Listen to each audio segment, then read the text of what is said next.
Welcome back to the Unbreakable Boundaries podcast with your host, myself, Jennifer Maneely. In today's episode, I have a guest with me that I met recently at an event, and her story was just, oh, it was so powerful. And I knew immediately that I just had to reach out and be like, you got to come talk to my audience. So her name is Freida Macdonald. And I am so honored that she was willing to come here and chat and tell us a little bit about her story and what she's doing in the community to help others. So, Freida, welcome to the podcast. Thank you so much, Jennifer. It's wonderful to be here, and I'm so happy that we met. So, me too. And I think we met at a PRISM event, which stands for, and I hope I can get this right, People's Recovery.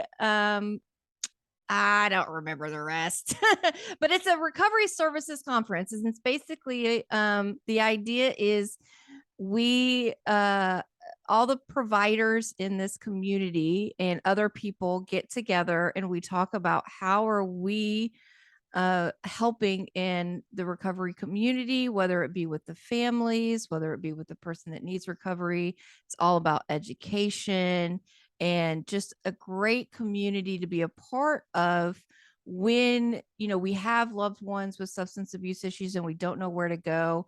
That it's all sorts of different resources like myself, like Freida. And so, Freida, could you tell my audience a little bit about what your organization is doing for the Absolutely. community? Yeah. And thank you. I never really refer to the event as PRISM, even though I know that's it. It's the Opioid Summit, Yeah. but it really is other substance use as well. And I've always been so honored to have Marilyn invite me. It was the third year. So it Mm-hmm. was the third time that I was able to be there. So again, I'm glad I got to meet you there. And No Hope, North Carolina is my nonprofit. And the reason that I started No Hope, North Carolina, I always start off with is because of the loss of my two sons. Mm. My oldest son, Stephen, had the tattoo No Hope. And when I asked him why he got that particular tattoo, he said, "Because you got to know hope, Mama." So Mm. that has really stuck with me through these losses.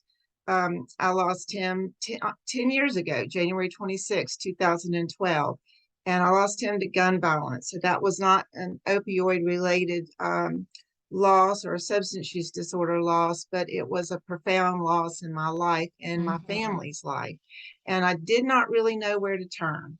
Mm. So, in not knowing where to turn, I found that there was just an absence of resources and things for um, people that were in early grief that was tragic and unexpected. And it really had a huge impact on his younger brother, who was just just turned 20 that year, and he ended up going somewhere with his pain, which was substance use, and it turned into an addiction, opioids that actually ended up in heroin use, which ended up in his death in Wilmington, Valentine's Day 2016, in a recovery house room Mm. um, from fentanyl. In 2016, I didn't know anything about fentanyl at all, other than fentanyl patches for cancer patients. Right. So that was a beginning of a learning opportunity right there. So No Hope, North Carolina represents my son, Michael, and his struggle with opioids, as well as, unfortunately, many of his friends. And it Mm. is a banner behind me that if you can see that on the YouTube that Jennifer will put up, and it shows 100 loved ones that all have lost their lives to substance use disorder, and they all are in average age on this first banner. They're 24. Wow. And on the banner, so when you were speaking at the opioid summit, um, it was something really cool. You brought in the banners, which it's such a I don't want to say like it's a cool thing because none of this is very great. Like this is all very sad. And it's like, if this happens, how are we taking care of ourselves, managing ourselves? How are we healing and growing from this? And these banners really, it sounded like, helps a lot of people that since they have lost their loved ones, this was a great community to support and come together in remembrance of the people that they've lost. Yes. And I, go ahead. I was going to say that initially, when I made the remark about not knowing where to go with my pain, I didn't really have anyone else that I knew that had Mhm. experienced what I had experienced.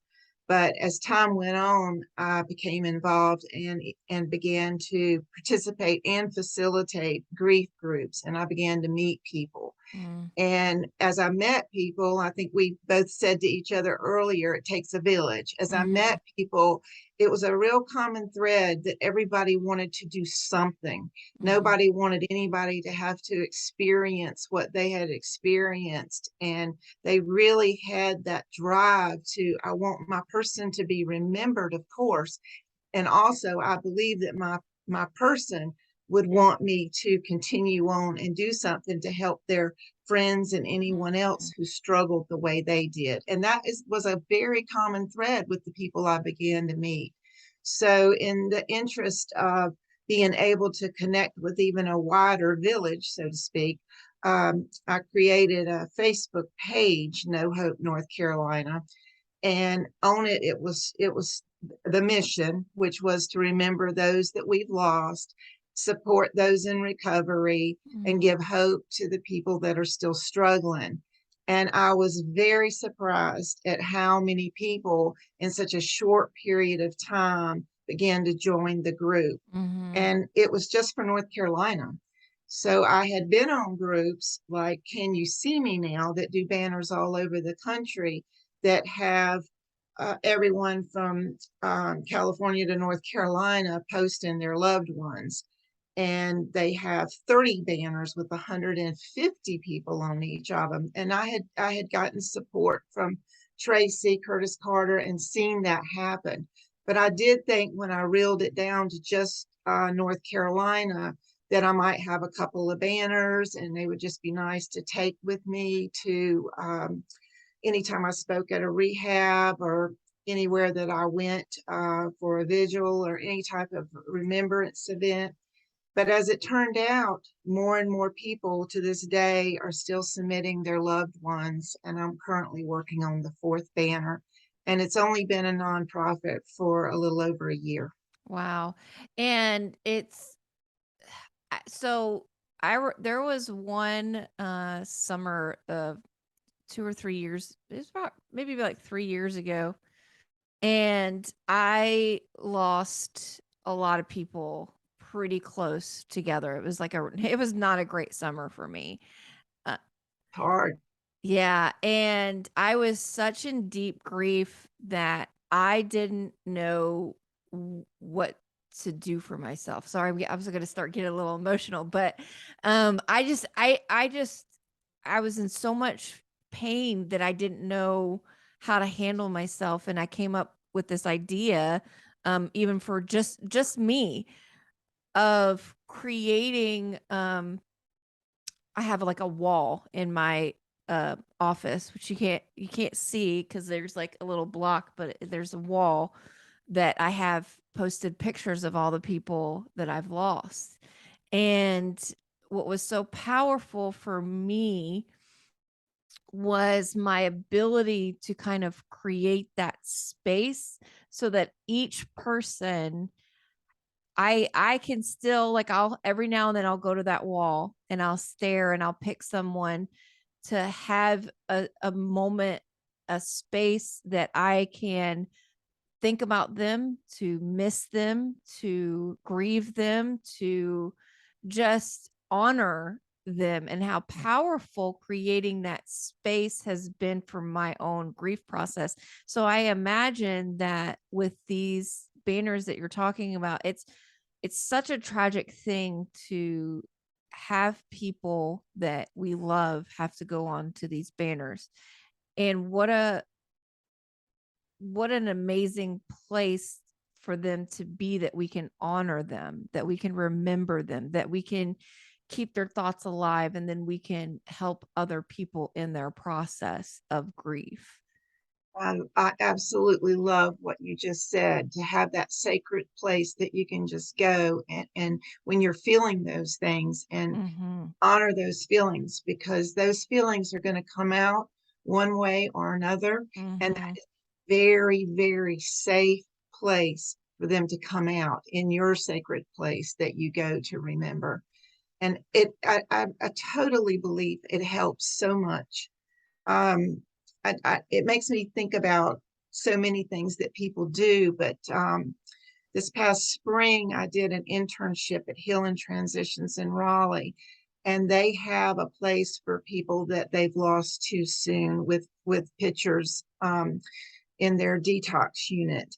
And I am always amazed at how the impact of people, whether they're brand new to detox that night, or whether they work there and they've looked at it many, many times. They always stop and reflect and remember when they look at Yeah. those pictures. So it's a very, very sacred way Yeah. to handle those kinds of losses.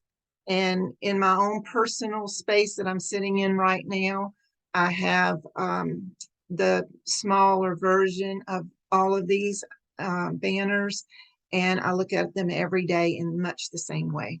Yeah. Yeah. And I think it's such a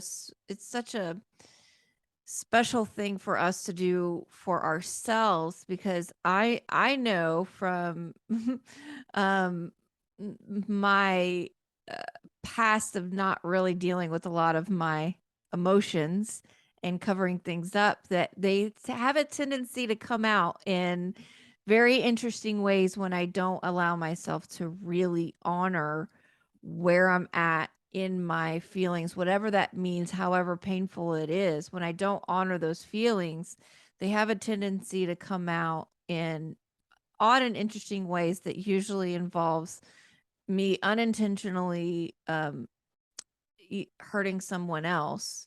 And maybe it's through lashing out. Maybe it's maybe I'll say something mean, or my decisions impact someone else. That's a lot of how I have found that my own feelings come out. And what great thing for that you're doing is creating a space, a safe place, a community of people that can acknowledge their feelings in a safe way. And I think that's so crucial when we are in this type of community, whether it's a grief of actually losing a loved one, or maybe it's the feelings of they're still alive, but they still feel gone and they still feel lost, and you still feel hopeless and you don't know what to do. And I think sometimes we're like, well, we don't want to bring up problems if we don't have solutions to the problems, but sometimes we just need to talk about it. Absolutely. And the one thing I really love about the Facebook site is, not only does a loved one send in their picture and birth date, and Mhm. I call them angel dates, the date they left us. Not only do they do that, but they join the forum. They come in on No Hope, and they begin to talk to one another, Mhm. support that they have by comparing stories and feelings and where they are and how they're handling it being October and the days getting shorter and the leaves falling off the trees and going into another season without their loved one. It's as simple as a conversation that I had yesterday. But the ability to share that with somebody that's right there with you, that has that common thread in their life, I believe is a very healthy way to process grief. Absolutely, absolutely. And it's just that having other people around that really understand what it is that you're going through. We don't have to solve all the world's problems, right? Right. And Sometimes there we can't. isn't, yeah, sometimes there isn't a solution. It doesn't mean that we can't still need the ability to talk about what we are experiencing and how we feel, and just know that we are not alone in this. Yes. And And I think that is so important to not feel isolated, which the COVID, yeah, of course, didn't help at all with, no, no, it but didn't. not feel isolated and to not feel, like you said, just alone in your grief or alone in your circumstances. And I can honestly say that some of my closest people, the people that are my go-to people now, are people that I have met because of our common bond of going through an immediate family loss. And it can be a spouse, it can be a sibling, it can be just a dear friend that was with you for your whole life, even, but just someone that you still want to pick the phone up and call when something big Mhm. happens and you're unable to do that. Yeah, That's very common in a lot of the conversations that I have, because yeah. it takes a long time to process grief, and it's there's not no timeline on it. No, there isn't. And, grief doesn't always have to be just as a direct result um, of losing someone to uh, uh with them passing. It can also look a lot in a way of, we have to sometimes grieve and let go of who we thought our loved ones were going to be, and Yes. love who they are in the moment, right? Yes, It's and meet them where they are in the moment, meet and that, of them. course, Mhm. includes when they're still struggling with the disease of substance use disorder. And Yes. I have learned so much about that in the last 6 years since losing Michael, that I try my best to share those feelings with everybody I can Mhm. that's still experiencing the grief of having a living person, but they're not having the life that they had always hoped and dreamed Mhm. for them. Um, that's a struggle for a lot of families, Yeah. and being there is often a challenge, and people don't know quite how to handle it. Yes, because it looks very different. It's so counterintuitive, as if you're a parent being there for someone that has the substance use disorder. It looks and is very counterintuitive to everything that you think of being a parent to someone is. So Yeah, I always make and people smile when I say it, even people that are grieving, but they say, how can you not be so overly concerned about the situation when you spent years trying to make them eat their green beans? I don't know where I got that from, but all I ever meant by that was, you were so concerned about every little thing that they did, whether they had on the right coat, or, whatever their nutrition level was, or whether they needed to go see the pediatrician or not. This is spoken like a true mom here, I know, but, to be like that, and then have substance use disorder, and where do we go with this, and what do we do when it's never been something that you've had to face before, but you're facing it with someone that you love beyond measure, is Mhm. is a challenge. And I think that it's so incredibly helpful to find others that are going through the same, just as it is if you are suffering from grief of someone that you've already lost. Yeah. So either one of those is just grieving it on a different level. And you had just mentioned that you had learned so much since passing of your loved one.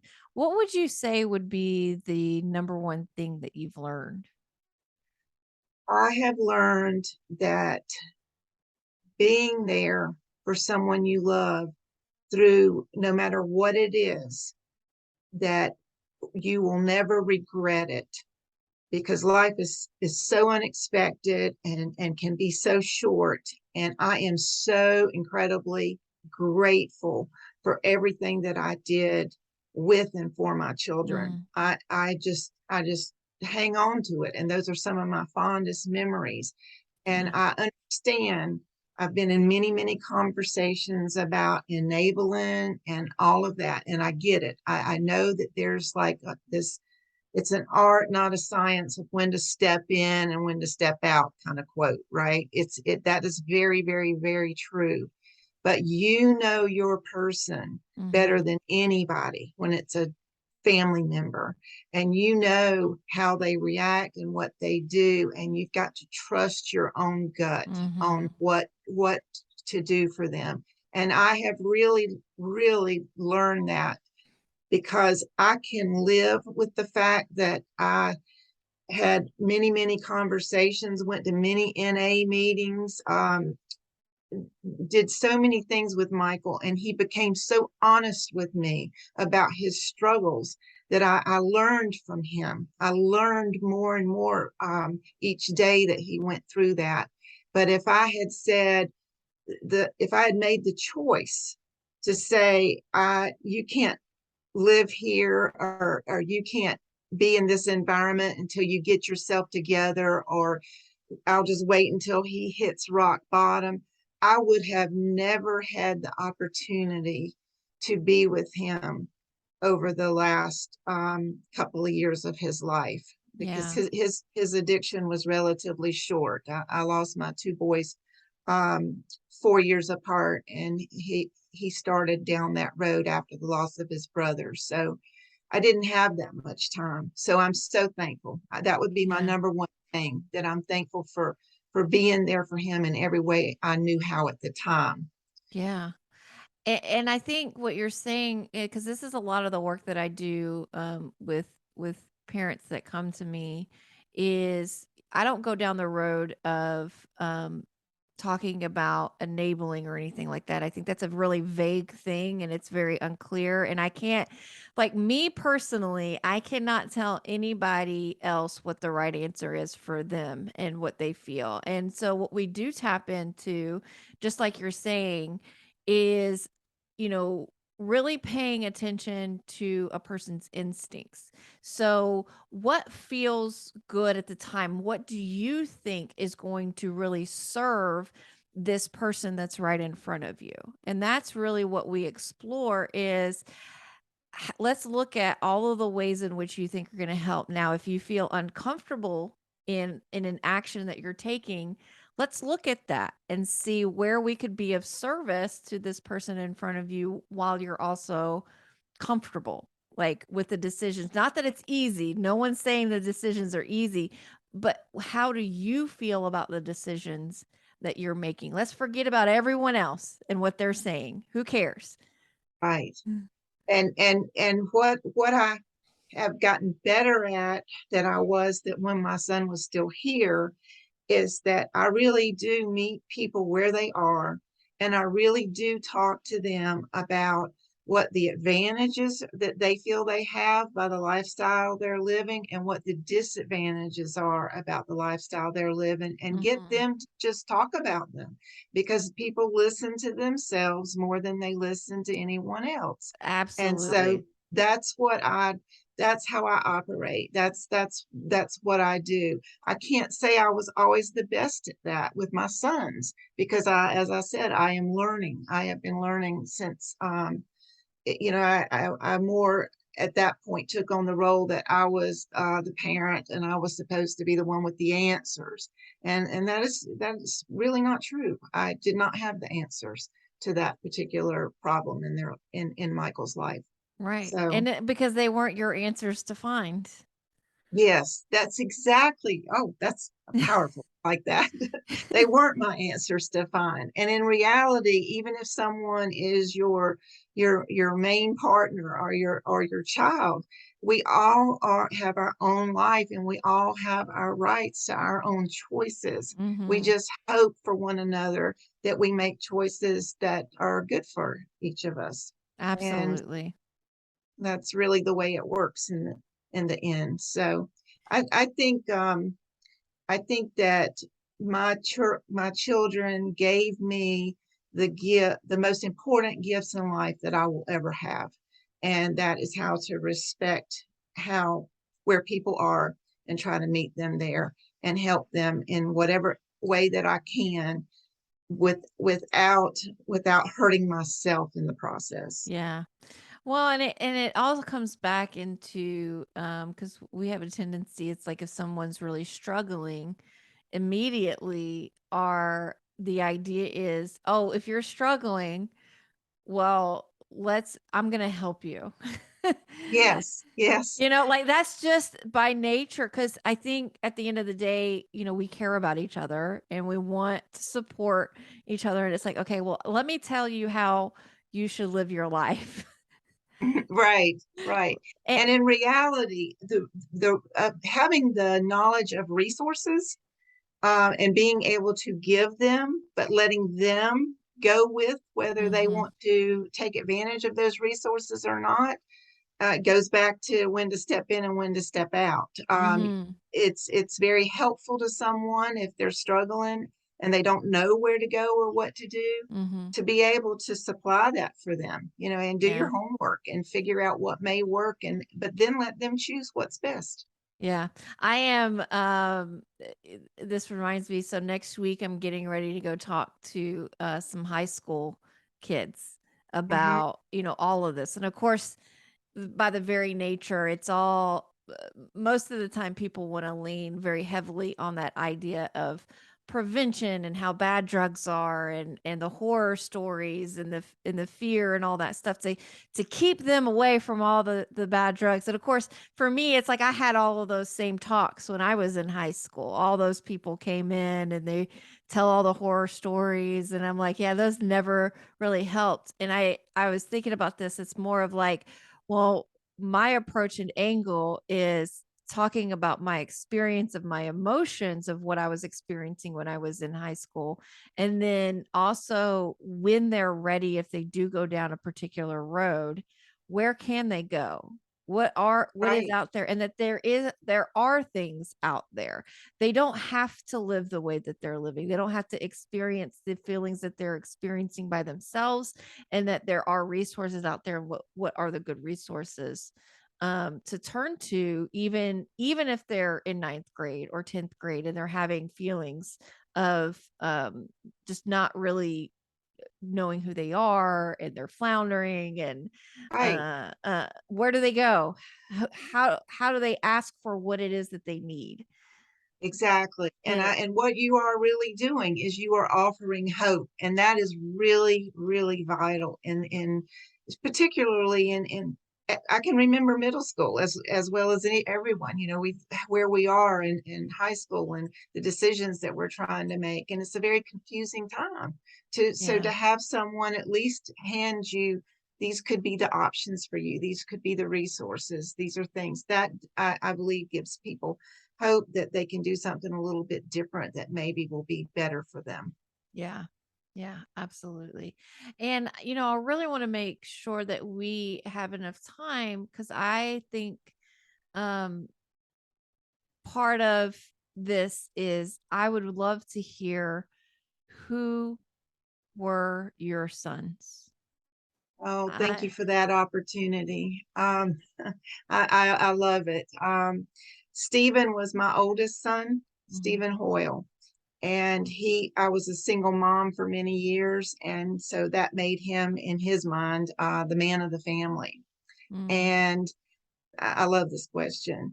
And we had a lot of good times because it was just the three of us. And he was very, very athletic, and he loved basketball and he loved soccer. And so Michael was 4 years younger and he idolized his brother. mm, And it really does paint the picture of the impact of on Michael's life when he lost his brother, because he did not get to see his biological dad very often, and it was the three of us most of the time, and he just really looked up to him, and he wanted to do all of the things that Stephen could do. And Stephen was very coordinated, and he was very witty. He was very well liked, and Michael just adored that. And as far as Michael, he was a quieter child. He wasn't as active as his brother.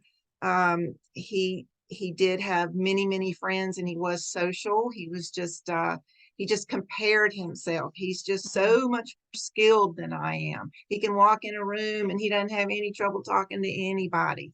And so they were very different. But Michael just didn't give himself enough credit in that area, because he still has friends to this day that check on me, that talk Mhm. to me, and Stephen does as well. But they knew, because they were 3 years and 9 months apart, they knew a whole lot of the same people. And Michael's and his main thing, he loved staying home a lot of times on Friday nights and watching a movie with me. He loved doing that. We just had a lot of good times together. So with that background, neither one of them had children or got married in their lifetime. And so that is something that, as a parent, I do regret that for them, that they Mhm. didn't have experience, and in a selfish way, that I didn't have the the um the ability to be able to see them get married. So when I go see a friend get married, I'm always happy, or a friend have a child, I'm always happy. But it's just that there is that void Mhm. in my life, that I was hoping that they would feel, and be there. So I miss them every single day. But I am so incredibly grateful for the 24 years that I had each of them. Mhm. They were born 4 years apart, and they died 4 years apart. Um, and now they are buried right beside each other in Mhm. my father's hometown in Oxford. And I just um, I just want to say, as far as the question, who were they? They were the light of my world. They Mhm. really were. They made me who I am today, and it's because of their memory. Sorry, it's because of their memory that I'm doing No Hope, North Carolina. And as I mentioned earlier in this podcast, No Hope came directly from Stephen, and Michael's favorite reading was Just for Today. Mm. So all of the time I say, No Hope, Just for the Day, and Just for the Day is on Michael's headstone. And I've also got No Hope and Just for the Day on bricks over at Healing Transitions in their garden. Um, and I tell people their stories because I want people to realize that they were just kids, and they had not ever really made their way up to even the 25-year mark, when your frontal lobes are completely developed. I, Yeah. I mean, I have to say that, they still had a long ways to go in their growth. And we don't know. They would both be in their 30s now. We don't know what they would be today. Yeah. And that'll be a regret. But I do believe that they live on through me. And I do believe that they live on through No Hope, North Carolina. And that brings me so much peace and hope, Mhm. that their lives are somehow helping, even if it's just one. Yeah. They are helping others by people hearing my story. So thank you for the opportunity to remember them Oh today. yeah, absolutely. And I think it's something that you are really acknowledging is both who they were, and then some of the regrets that you have, and that part of that grieving that you're doing in terms of, I didn't get to see them get married, and that makes me really sad. Yeah, That's a problem that will never have a solution. right, And right, yet it's so important that we can still acknowledge that you have those kinds of regrets for yourself, for them, and how healing that can really be to just say, instead of just going, "Oh, I'm not going to talk about it because there's nothing I can do about it anyway," of really embracing that and saying, "Yeah, that's something I really miss. I really miss the opportunity to see who they would have turned out to be today." right. Um, I And do really miss that. yeah, and I think those are all of the really important things that we need to talk about for ourselves of this is what I thought was going to happen in my life as it related to them, and that's not what's happening. Right. And that I, makes me sad. because it doesn't meet the expectation that you had through their Yeah. lifetime, as they're going to school and learning, and you're starting to think about what their futures are going to look like. But to flip it over to, I try to always have a silver lining on after I talk through that, because there are silver linings, and I just want to point them out. To flip it over, I've been members of so many groups now, and like GRASP, Grief Recovery After a Substance Passing. I will go to that and I will meet somebody that looks like the deer in the headlights because they have just lost their person. And I'll sit down and I'll just tell a really mini version of what I just told you. And people will look at me, and I have heard this many times, and you're still walking and you've lost Mm, too. And I'm not saying that for any reason other than I love to demonstrate that life does, even though it's different and it's never going to be the same, life does go on. And our decision of what we're going to do with it mm, is our own. And whether we do something good with it or whether we don't is completely up to us. And that it actually goes hand in hand, in my opinion, with struggling with addiction or substance use disorder, I should say. It goes hand in hand in the sense that we're never going to really be over it. We can be in recovery, mhm. but we're never going to be cured. And as I talk with people about that, and they see that I am still here and I've been in this journey for a decade, I have been told that that gives them hope Mm. that they can make it. And so I try to share it anytime I can for that purpose. And I do believe that's the silver lining in the story, is that we can do something positive with an unspeakable loss. Yeah, absolutely. And you're hitting such a good point, which is life goes on.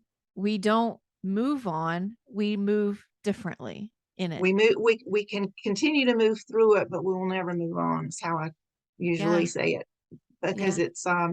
it's always with us. You don't ever wake up one day and not think about it. It's just not possible.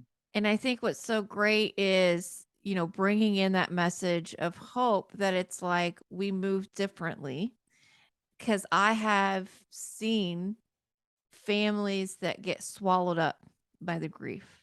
I've seen Right. families, I've seen people get swallowed, not even the grief of losing, but I've seen them get swallowed up in the situation that they're in where it's just so much darkness to the point, I remember I was talking to this woman and I was asking her just about herself and she was very quickly to tell me all of the problems with her son. And I said, "But what about you?" She goes, "What about me?" And I said, "Well, what are you doing for yourself?" She goes, "Oh, I don't do anything for myself. I literally sit on my couch all day long waiting for the next." She goes, "I let go of all my friends. I've let go of everything in my life, and I just sit on my couch and wait for him to need something, for me to, like she was very honest about that. And, to me it's like I look at that as like your life is being swallowed up. And I think that's the perfect way to put it. And I have far too many stories of multiple household um, families that have lost siblings, and even afterwards their mother, Mm, and because of being swallowed up in grief. And it's so heartbreaking to see that happen, that I just want everybody to be able to know that they're finding their purpose, or finding their way to at least have someone understanding their pain, is will bring them hope, and will develop into a purpose if they don't have a purpose that they feel. Many people, when they lose a child, they'll say, I just don't feel like I have a purpose anymore, but there is Mhm. always purpose. There's something that you can do with that to help so many. And I often compare it to the 12th step of AA or NA, where it's, to give back, to give Mhm. back, to take that pain and that struggle that you've been through and give back. It's been my experience of people in recovery that in the giving back, they find so much joy. And in the giving back, I do as well. Well, and it's a big piece because, I'm in recovery myself, and it's a big piece of the things that we're taught, which is to think about something outside of ourselves. Mhm. To yeah, of course, we have a saying that says you can only keep what you have by giving it away, I love that. and it just basically means that what you've learned and the wisdom that you've gained, it's now time for you, just like someone else taught you how to do that. It's now time for you to do the teaching to other people, right? And that's how we get it now in these 12 steps. And this is, I can't stress this enough. In this 12 steps and any sort of recovery thing, I always look at recovery, or in your situation, everything is like kind of a piece of a pie, right? And all the pieces to make a whole person, to make someone feel whole, they need all of the pieces of the pie. And recovery, the 12 steps or whatever, is only one piece of the pie to make a whole person. And I say that because it's like some people really think that that's the end all be all of it all. And I'm like, no, no, no, no. We need more in our lives than just that. Right, right. Just like you need more than just what you're doing to make a whole thing. This is a piece of your pie. And then it's like, I guess the biggest thing that I love to help people with is gaining clarity on what are all of the pieces of the pie that a person needs to have that purpose in their life, to be strong, to get what they need for themselves, to have those moments where it's like, yes, we can both be sad and we can also laugh at the same time, to have a multitude of emotions, to embrace the idea that we don't have to um not feel worthy enough or not feel like we deserve happiness in our lives no matter what's happened. We can still honor what we have experienced and the things that we've lost, the things that we expected that aren't coming true, and still have happiness. Absolutely. Absolutely. There is nothing that makes me feel more happy than sitting in a group and talking with people that are in recovery, and all of a sudden we're just all hitting on the same Mm, page, and we're just really communicating, and we're I just feel in the air that it's like a topic will come up. We just don't quit dope to do nothing. And I'm like, absolutely, we got to find our something. And I can't say that I just quit dope to do something, but I can say that I can put down my grief and I can put down my pain for just a second there, mhm. and I can find a purpose and and and even joy. I can seek for joy in my life just by watching other people who have struggled do better. It just Yeah. brings me such joy. So Eh, um, yeah. again, silver lining, right? Yeah. It's just those are the moments. And we need each other to teach each other how to honor ourselves and how to be happy. Left to my own devices, I certainly wouldn't be sitting here today.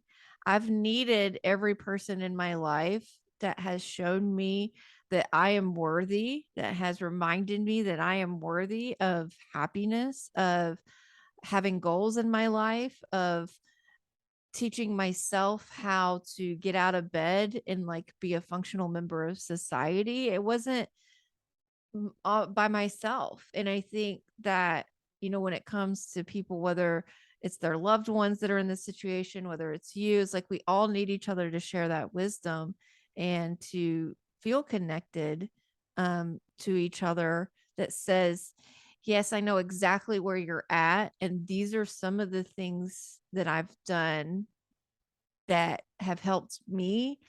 And don't forget that you're worthy of feeling okay. Absolutely. One of my angel moms has that on her plate on her car. You are worthy.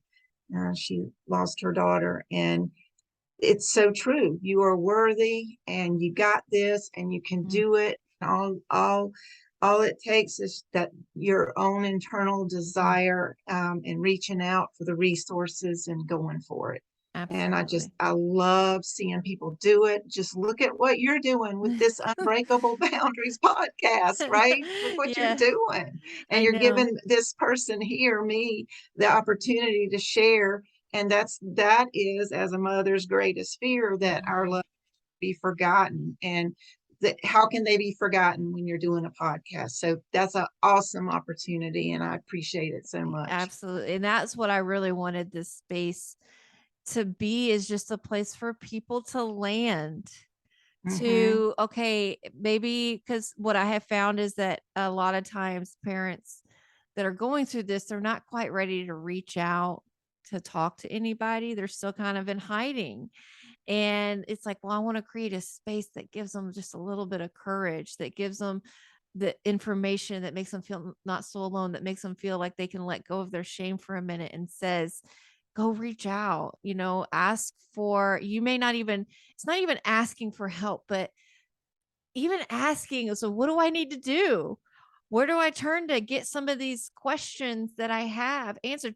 Does my loved one even really have a problem? Are we in the place where I can consider them having an addiction or substance use disorder, or however you want to frame that? I don't even know that. And it's like, okay, well, where do those people turn? It's like, we're not at the resources of rehab or all that yet, but so many questions and feeling so alone. I really wanted to create a place that could have people feel not so alone in their journey, while also getting resources, connections, places that they can go. It doesn't take much to go to a Facebook group and join a group. You don't have to do Right, anything else. right. You can be laying in your bed for a day, Yeah. be able to get on Facebook and talk to somebody that's If been through yeah. what you've been through. So you can be anywhere, and it can be any time of day or night. And I do love that about it. I think that I think that in the early days, and even now, it continues to have so much purpose to it for me, Mhm. to be able to connect when I need to, and connect on Absolutely. simple things like the leaves falling off the trees, Mhm. whatever it is, or the days getting shorter, like I mentioned earlier, the holidays coming up. All of those things can be triggers in a lot of different ways. And so I'm so grateful for this community of people that understand me. And that is exactly what your podcast does. Yeah. It gathers people together and gives them a place to talk, and gives other people somewhere to find out information and find out Yeah. how other people are managing. So what a Yeah. gift. What a gift. Well, thank you for that. And I want to ask one last question before we wrap up, is Okay. for my families that are out there listening to this, and they have their loved ones and they're in the heat of the moment, they are still going through it. What would you tell them? I would tell them I know it's difficult, and I know you're weary, but keep on believing, keep on encouraging hope, keep on looking into whatever is in your community as far as resources, because they are out there, and Mm, there are people that can help you find them. You can even reach out to No Hope North Carolina. We've got a mhm, website. www.nohopenorthcarolina.com, and that will take you even to the Facebook if you want to start interacting. And we can help mhm, you there. I literally have a file, but the main thing is hang on to your hope, because as long as there's breath, there's hope. And there are many friends of mine and loved ones of mine that are in sustained recovery. And so it's very possible, and it's getting better because we're not sweeping it under the rug as much as we were before. We still are to Absolutely. some degree. There's still some stigma, but it's getting better because we're talking. Absolutely. And we're just going to keep talking. You know, my the original name of this podcast, which I later changed after about 13 episodes, was In the Stigma. In the stigma. In the Yes. Stigma, and that was the Yes. original thing. Now it went down an interesting road, and so I was like, I think I need to reevaluate the name for the podcast, but at the same time, it is like we need to talk about it because we don't need to be running around having all this stigma stuff happening. So, well, Frida, I just want to thank you so much for being willing to come on and share your story and share what you're doing in this community. It was really a pleasure to be here, and I just appreciate it. And if you, we now have billboards. I just want to throw that in there. So if you're riding down the road, we're putting 8 in Wilmington, November the 9th. If you're riding down the road and you see No Hope, North Carolina, just send some warm thoughts to all those families represented there. I meant to say something about that earlier while we were talking about your signs that you have, is that you did actually turn them into billboards around in North Carolina, and how of an amazing thing that has been, that allows people to have um just something so powerful up almost in the sky, reminding people like we're here, this is happening, we um are talking about it, we're encouraging people to reach out, and these are the faces that we've lost. And what a great remembrance of those powerful billboards. I mean, the fact, I hate to say this in such a way, so I want to honor both the tragedy of it and going, I can't wait to be able to run into a billboard of this. Yes, there was on August 31st, there was one in Boone. So that was, it did get out in the western part of the state, which was the first time. It's mostly been east and as just as far west as Greensboro. But as opportunities present themselves, I hope to have one in the Asheville area. So Oh man, yeah. And I mean, it's not like I can't wait, but it will be exciting for me when I'm driving down the road one day and look up in the sky and see No Hope, North Carolina. you'll know the story. And I know this story. I'd be like, hey, this Yes. person, I know. Yeah. Well, thank you. Yeah. Thank Thank you you. again. Thank you Yeah. again. Thank you. Really appreciate what you do. Such a Yeah. pleasure to meet you just for today. Just for today. And thank you guys for listening to this podcast. If you want to listen to more or find more information out about this podcast and more of what I do to help families, you can go check out my page at unbreakableBoundariesPodcast.com. It's full of other great podcasts just like this one and other great resources to look through. And please remember to share this podcast with others.